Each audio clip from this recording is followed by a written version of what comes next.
Kaixo denoi, asteko albisteen errepasoa egitera goaz eta oraingoan Bermeorekin hasiko gara.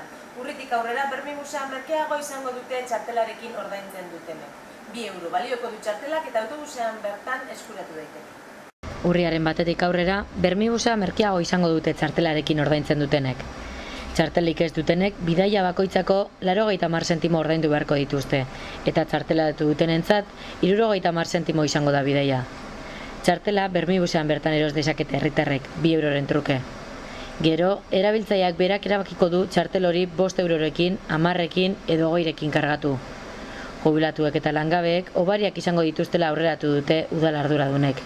Eta txartela erabiltzeko eskatu dute, ordaintzeko errazago eta erosoago izango delako. Artza pilotalekuaren mendeurrena ospatzeko kultura eta kirol egitarau zabala prestatu dute Bermeoko udalak eta Artza pilota elkarteak. Jarduera horiekin urteurrena gogoratzeaz gain, pilotak gizarteratzea dute helburu. 1913ko ekainaren 29an San Pedro egunean inauguratu zuten Bermeoko Artza frontoia eta mendeurrena bete du aurten. Hori dela eta kultur eta kirol egitarau zabala prestatu dute Bermeoko udalak eta Artza pilota elkarteak. Eraikinak 100 urte bete dituela behar den moduan ospatzeko eta pilota gizarteratzea helburu hartuta, erakusketa 2, hitzaldi bat, umeentzako programa didaktikoak, txapelketak eta partidak antolatu dituzte datozen asteetarako. Ekimenok aurkezteko prentsaurrekoa eman zuten udal arduradunek eta pilota elkarteko kideek. Hala, eraikinak herrian izan duen balioa ere nabarmendu zuten eta frontoiari esker herrian sortu den pilota eskolak ere garrantzi handia duela esan zuen Idurre Bideguren alkateak. Eskola horrek 6 urtetik gorako 60 ume inguru ditu gaur egun. Eskolondo herriko etxea erabilgarri dute eatarrek. Joan den asteburuan egin zuten inaugurazioa eta eskura izango dituzten espazioak ikusteko aukera izan zuten herritarrek. Liburutegia, ludoteka, gimnasioa eta frontoia ere barituzte orain herrian. Eskolondo herriko etxeagaz gozatzeko aukera dute dagoeneko eatarrek. Irailaren 21ean egin zuten inaugurazioa eta aurrerantzean liburutegia, ludoteka, gimnasioa eta frontoia izango dituzte eatarrek herrian bertan. Erabiltzaile txartela eska dezake gura duenak. Hala, Eskolondo lanean ariko den teknikarian ez dagoenean ere erabili ahalko dituzte instalazioak udalak zehaztutako ordutegiaren barruan. Gernika Lumon urriaren 5ean ospatuko dute aurten Euskal Jaia. Goizetik gauera Euskal Kutsua izango da nagusi herrian. Urtero legez herri baskari egingo dute eta txartelak salgai dira dagoeneko. Euskal Kutsuko jarduerek, arropek eta musikak hartuko dute Gernika Lumo urriaren 5ean. Izan ere, egun horretan ospatuko dute aurten Euskal Jaia. Txutxu Gernika gazte taldearen ardura izango da aurten txupina jaurtitzea eta besteak beste Euskal dantzek eta kantek girotuko dute goiza.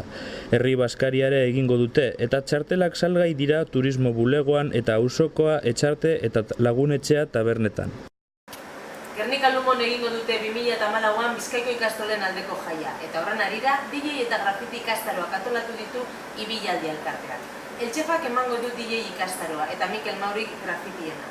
14 eta 18 urte arteko gazteei daude zuzenduta eta Astran emango dituzte urritik maiatzera. Eta asteburuari begira, Astra gauen lehen saioa egingo dute zapatuan. Hilean behin jain bereziak antolatuko dituzte kulturarako fabrika sozialean, eta gau hortera izango da lehena. Mundaka marriz festak ospatuko dituzte Erreka auzoan. Zapatuan egun osoan, jaigiroan murgilduko dira ume zein nagusia. Eta Ereñon, Mendatan, Bermeon eta Busturian San Miguel jaiak ospatuko dituzte. Domekan da San Miguel eta zer ospatu izango da han eta hemen. Kiroletan aipatu Ereñoko enduro lasterketa amaitzerik ez zuela izan Txominaranak. Arazo mekanikoak tarteko, Euskal Egutegiko azken proba puntuagarretik kanpo geratu zen Ereñaga.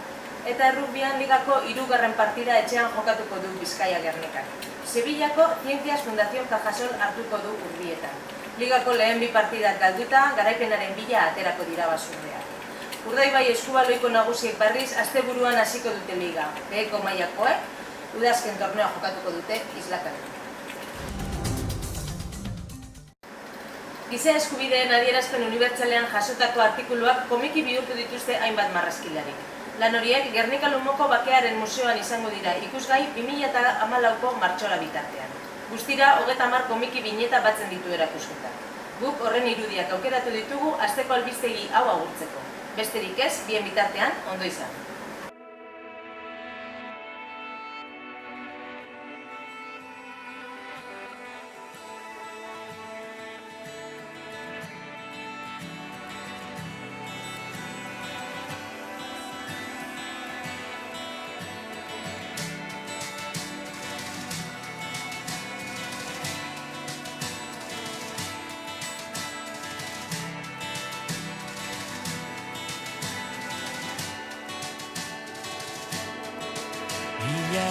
beteko gau baten, isili gindoa zen mendizerran barrena, lagun nuela maitea, ilargia betea bazen, beteago zen gure pena, ilargi beteko gau batez mendizerran barrena. Barkatu dezatela gerra, dena odoltzen duen gerra, mugazte arkatu baino lehen, ilargi beteko gau baten, makurtu nintzen lurra bera, atxekabez musukatzera, barkatu nazala gerra.